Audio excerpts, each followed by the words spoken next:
Action! Today we have a guest. Yeah, welcome. Welcome to the Hot Mess.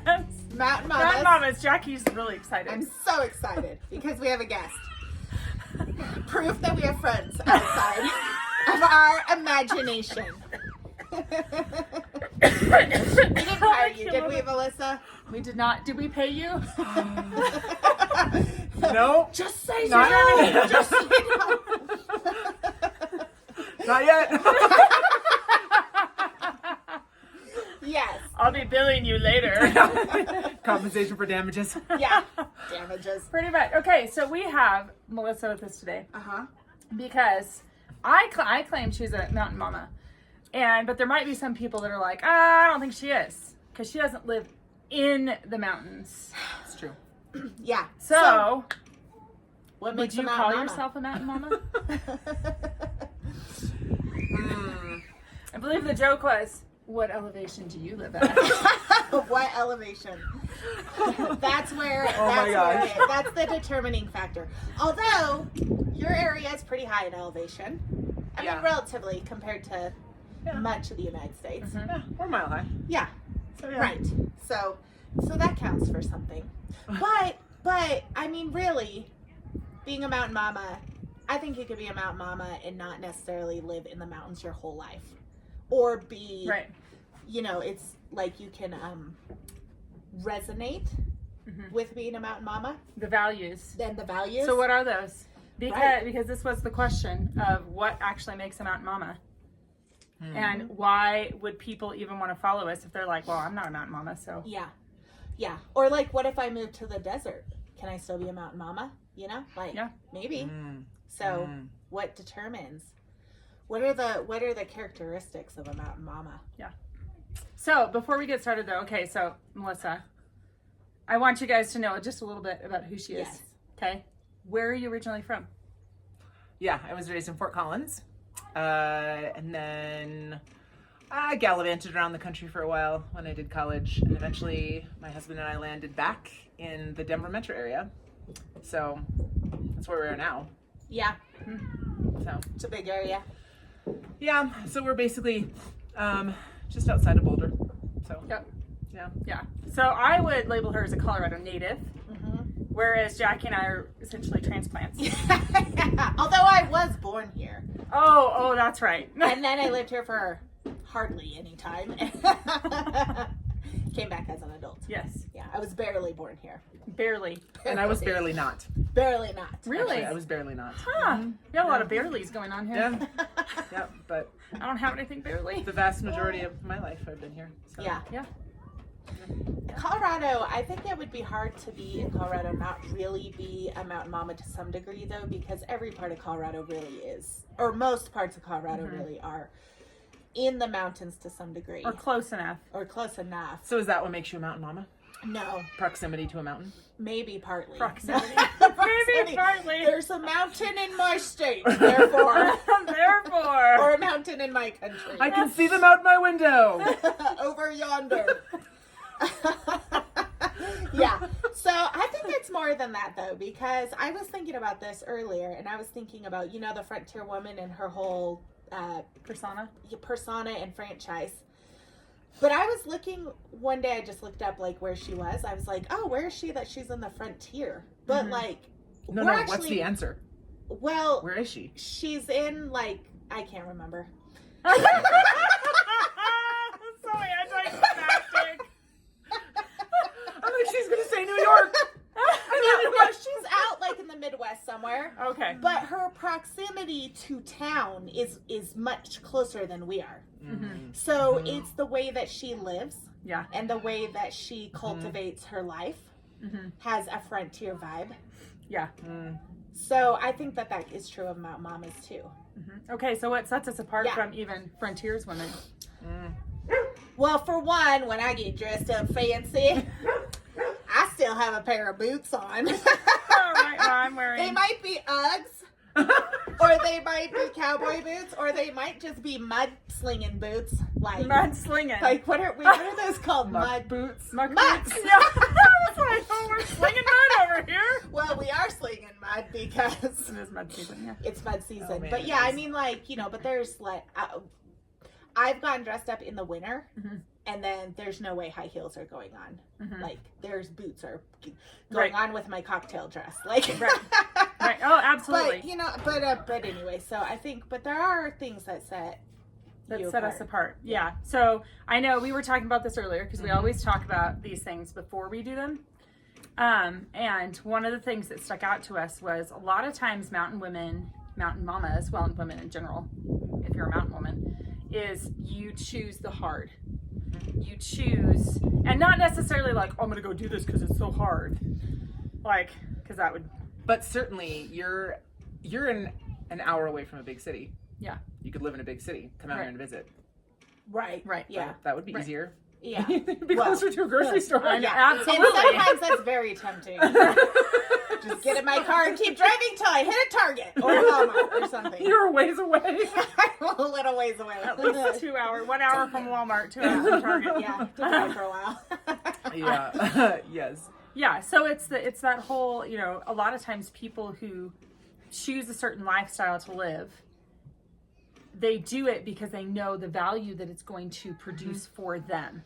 So that could be the mountain mama that's like, I'm going to go hike all the 14ers, or I'm going to go, like, not saying she hasn't hiked all the 14ers, but she has. Yeah. Okay, but it's that choice. It's that, you know, I want to do this because I know it's going to bring value to my life. Yeah. And I want my kids to be a part of this because I know it's going to teach them lessons and bring them value to their life. And if that's what we're pursuing, that's what I mean by the hard. Those things are not easy to come by. Like, even if you live in the city, if you're like, I want these things for my children. So I think a piece of it, though, maybe is oriented around nature, though. Yeah. Yes. Like, it's not just, oh, I'm doing the hard thing, which is whatever. I'm sitting in traffic and being mad about it. Like, I'm trying not to be mad about sitting in traffic. Yeah. You Well, know, I was- or, yeah, right? I was think some thinking- piece of it is around nature. I agree with that because I was thinking as you were saying, like, when I picture someone who maybe has, like, I'm picturing, there's a lot of women that don't live in the mountains, people in general, but they have a garden, they have a beehive, you know, they're cultivating something, whether it's you're in the city and you're using every space you have for potted vegetables or potted plant, you know what I mean? But you're cultivating something. And I think a lot of times mountain women, like, you have a little farmstead kind of going on. I don't have a farmstead. I have a wannabe farmstead, wannabe homemaker. But like, you know, we create, like, we use the resources we have. And because the store is so far away, sometimes that means making our own bread. Or, like, I've made brown sugar because I was like, well, dang it, I don't have brown sugar, and this will be much better with brown sugar than white sugar. So, but I do have molasses. So you're like, okay. So you're going ahead and mixing it You're up. mixing it up. You know, you're being resourceful with what you have. And I think that you could be a frontier woman or a mountain woman or somebody who is just cultivating the resources that they have in the land that they have, even if it's minimal, to like better, like you were saying, fulfill, like bring fulfillment and like a better something of value into their home and for their families. And that's kind of what I think of when I think of, like, there's women who are not in the mountains, they're in the flattest part of the Midwest, but they're cultivating their land, or they're making things at home, or you make baby food from scratch, right? A lot, some of it, I mean, more than I do, that's for sure. But like, or you probably know, ever did. Yeah, More than we ever did. I did for like a minute. But you know, you're cultivating something because it has value. Picking the produce that you want to create what you want to give. Your How is that daughter the different best. from the pioneer woman, or the Frontier? Yeah, the frontier woman. How is that different from her? Well, I think What's distinct about the mountain mama? Yeah, I think there's a lot. To me, I think there's a lot of similarities. Honestly, I think it's like we could easily say we're frontier women because we actually do live in the frontier. I call it the modern frontier, but where Colorado actually considers this to be frontier land because of its geographical isolation. And so I guess for me, defining what does frontier mean?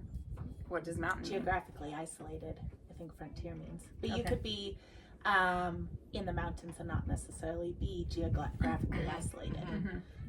Boulder, they're in the mountains, right? They're the sort of, foothills. but they're foothills. The mountains are very accessible. Gunnison is, Crested Butte is, like, they have more resources than we have, but they're still right in the mountain. They still, and so there is something hard about, I think, picking something, even if it's not necessarily geographically isolated, but there's hard things about living. The mountains is hard terrain. I think no matter whether you have city amenities or not, like, there are things about. I think too, probably the difference between flat frontier, so I will define it that way, flat frontier and say mountainous frontier, is everything's up. Yeah, exactly. Everything is up. Yes, everything is high. But I feel like there is a certain degree of preparedness that you need to have. Yeah, that's true. If you are wanting to actually be a mountain mama, that you are planning ahead and you're thinking ahead and you're pursuing those hard things for their value, but also because it's like, I'm just gonna be honest here. I mean, look at it. It's like, this beautiful, is pretty darn cool, and it really does make me want to be like, I want to get out there, I want to climb up, I want to see what's up there. Like, so kind of almost like a vision of like, okay, I want to see what's beyond there because I want to see what I'm missing.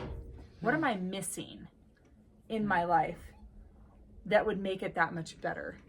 So if I were to give like a defining factor of like the difference between maybe a flat frontiers woman and like someone who is choosing to live in the mountains, is there's a little bit more of an adventurous spirit. Like, maybe. I want to get out. I don't know if that's... Well, I was thinking too, like, what's the difference between, because as you're talking, I thought about this a little, but not that much. There's like, if I am going to be homey and make everything from scratch, let's just say, like, I can still choose to do that. I can choose to do that anywhere. Yeah. But our resources here are limited, so I have to be prepared to do that. Like I was thinking, as you're saying, like, I can't just run to Walmart real quick because I don't have baking powder. Right. You know? So, so you do have to have a certain level of preparedness, and I think that the weather here is hard for a long time. Yeah. The conditions are a lot more harsh. Are harsh. And the consequences are a lot higher. Yeah. Like you and the hose and busting the pipe because, oh my gosh, like, you know, you left the hose plugged in. Yeah, I was for like one night, right? Or no, something? It was like 30 minutes. Yeah, I was gonna say. And the the temperatures dropped so rapidly that our pipe busted. Okay, yeah. Because I didn't detach it. Yeah. Water was off. I didn't detach it. Yeah. Yeah. So if I drive somewhere and my car breaks down between here and there, there's no cell service either. Yeah. But does that mean that we're a different breed of mountain woman, or just, do you know what I mean? Like, other people can be. I think there's an element too of like, a lot of times we're not fearful per se of like. I remember living in Chicago for the period of time I lived there, and I remember someone saying to me like, "You're riding the metro by yourself? You're getting on the L by yourself?" And I'm like, "Yes." I was just like, why wouldn't I? Yes. And not that I recommend this, but I remember running at night in Chicago. Yeah. And it was just kind of like, yeah, I'm going to go run at night. Yeah. Okay, granted, I'm tall, I'm broad, like, yeah, you got to really want to mess with me. Not, you really got to want it. exactly. You know? Like, no one's like, that's a good one. She looks like she's vulnerable. Like, that's not generally the all right. Yeah, it's not the vibe that I think that's another mountain mama though vibe that gets put off. Is it's like, don't mess with that one. Yeah, she can take care of herself just fine. She could take out a bear in the woods. No, but so I now if it was coming after your child. Maybe. Okay, well, yeah. I might get eaten first. That's probably what will happen. Run, child, run! Run fast! It's eating my arm. You gotta run faster. Lay down your life for someone else. If you die after my arm gets chewed off, I am gonna be really mad. Okay, I will really kill you. mad. So I think that is a good question though. Like, I have a friend who bought one of our Mountain Mama hats, and she lives in the city. Yeah. She kind of did support us, but I'm like, there is women who live and work in the city because that's kind of where their life has taken them, but they really have a heart for the mountains and maybe really would be in the mountains if they could be, you know, maybe would choose that. And so does that mean they can't be a mountain mama? I don't think so. I think there's like, I think there's an orientation that's just different. yeah, I think that there's, it doesn't mean they can't be a mountain mama, right? But I'm saying I think that there's, like, I think about what I think about, that was repetitive, when I go hiking. And I think about what I encounter sometimes on trail, and I'm like, wow, Nalgene and flip-flops, not sure that's how I'd hike a 14er. yeah, Right? Or, you know, the people that I've encountered that they're like, it's raining and it's like throwing totally snow, unprepared. right? And I'm like, you were grossly inadequately prepared for this, right? Yeah. So, and then I kind of feel like the weirdo because I'm getting ready to go like take my kid out hiking or even just myself out hiking. And here's what I think, right? I think, what do I need if everything goes well? yeah, Like, oh, I'm going to need some water and I'm going to need something to, you know, munch on. And I'm going to need to have like some clothes, like something in case it's a little breezy, I'll throw on a jacket. And then what do I need when it goes horribly wrong? Okay, I'm going to need, and literally I'm thinking like, if it goes horribly wrong, because it can go horribly wrong fast, like this, right? Yeah. And I think maybe a mountain mama also thinks about that in her day to day. Like not just when I'm going out into the wilderness, but because I live remote, I'm thinking about that on the regular. Like, okay, if I can't get into town, whatever, for the next week, I'm going to need this, I'm going to need this, I'm going to need that. So on this trip, I'm going to get it.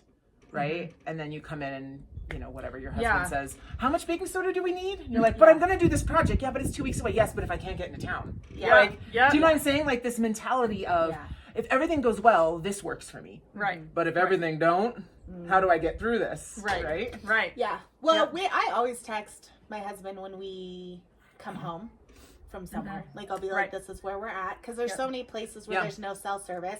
So I should be home in about this much time based on where I am. And if I'm not, please don't let me freeze to death tonight. Like, come find me. Pretty much. Send a deputy. Send somebody. But you know. truth, And seriously. Like when anywhere, like I can think of times I come out here. And it's like, okay, I'm in BV. Okay, I'm in Salida. Okay, I'm going over this pass. Okay, just got to Gunnison. I have signal for like 10 seconds. Okay, I'll see you. You know. Like, so I think that there is this. I also think a piece of it maybe like yes, there's this individualist impulse, but maybe this really high value for community because it's so hard to find. We definitely see that. You can see locals fight about the stupidest stuff. Oh, my lands. Bicker at each other till you're like, holy cow. And then as soon as something big happens, they all come together. Like, it doesn't matter if yesterday I wanted to tear your hair out. We can be friends today for the crisis. You know, and like people will put aside, it's like so true. They'll put aside the thing that they the absolutely... OHV issue. And be able to come together for the crisis. And that's really cool. I think that sense of community is there. So you can be, there is an individualistic way of going about things, but people definitely have, I think, a sense of the need of community when it's like. Well, and that would parallel like what I think it is to be a, like trail savvy, to be like there's a mentality like that. I helped carry someone off of Longs, like an older person who was really struggling, right? And we just put their arms here and helped carry them off Longs Peak, right? Because I didn't know them, right? Or I can think about like coming down off of the Chicago Basin peaks, right? And being like, okay, I don't know if I'm gonna make it down, and having the person I met on trail that we were like, yeah, we'll just catch up at the campsite tonight, like, oh, and they moved their campsite to me, and like, cause we were gonna hike out together because we just met each other, and he was super cool, and then I didn't come down in the time frame he thought was appropriate, and like packed up food and water and was like, I'm gonna go find her. Oh my gosh, and I remember coming down and like bawling because I'm like, gives you chills when you think about it, because it's like it is that whole. And what they said to me, I remember what he said to me, because I remember asking, and I'm like, why did you... No, not right now. Not right now. No, you can wait just a little bit longer. Thank you. But I remember coming down off of trail and being like, why? Like, he came up an hour earlier than I said, this is my time zone where I'm in trouble. And I'm like, why did you do this? Like, I met him as I was coming down, and yes, I was famished, and yes, I had gotten stuck on a mountain that I didn't think I could get off of, and yes, like, all these bad things were happening. Yes, I was puking because I didn't have enough in my system, and I'd had a lemon, bar because that was all I had, and so, like, the lemon upset my stomach. So I'm puking, I'm upset, nobody knew that I was trapped up there, blah, blah, blah. He comes around the corner, I'm like, oh my gosh, like, why'd you do that? And his response to me was, I don't really know you very well, but you would have done that. You would have done that for me. Yeah. And I'm like, doesn't that kind of capture something about the mountain spirit? Like, we don't leave people behind on 14ers. No. Right. No. And not if you're a mountain person. Yeah. Right. Because you know that it can become dire. Yeah. That's true too, and I think that's true when you see like when the electricity all went out, like last year, right? Yeah. It was out for how many days? 2 or 3? 2 days. 2 yeah, days? at least. In the middle of winter. Which time? Was that last March?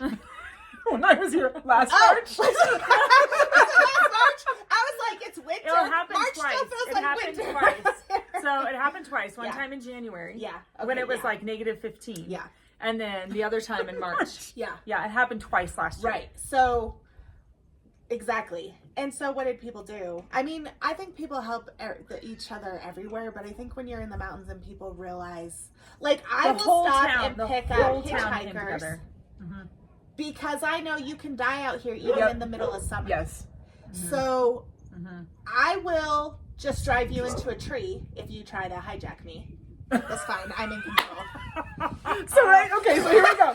Best case scenario, I'm picking you up and taking you to town. Worst case scenario, I'm driving you into a tree.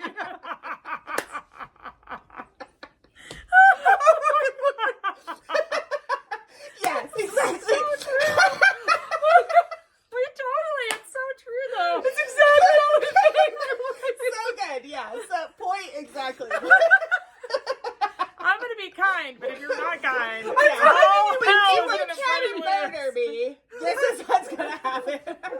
Worst case scenario, find me an oak tree. Oh shoot, there's an oak up here. Pine works, a cliff too. We're fine. Listen, I'm going to heaven when I die. Are you? That's what we need to know. Are you? Because Oh, you want to go right now? I'm ready. I'm ready right now. Yeah. But I will stop if I see someone stuck because you don't have cell service a lot of places out there. And it's true. Like, but I think that it's interesting because I think back about when I talk to people about how I prepare to go into the mountains. Yeah. And they act like I'm a lunatic. Like somebody's hyper concerned. I'm like, yeah, because somebody's almost died on mountains before. Because I almost died. Yeah. Well, it's true. I think it's a lack of, truly, I think it's a lack of respect for the enormity that is the mountains. And it is not like any other ecosystem. No, I mean, other than maybe the ocean, which I have a very healthy respect for because, because I'm supposed to breathe and I can't there. So that's a big problem. But and it tries to kill you. It tries to kill you. The mountain does too. But the ocean, I can quickly run off, onto the sand if I want to.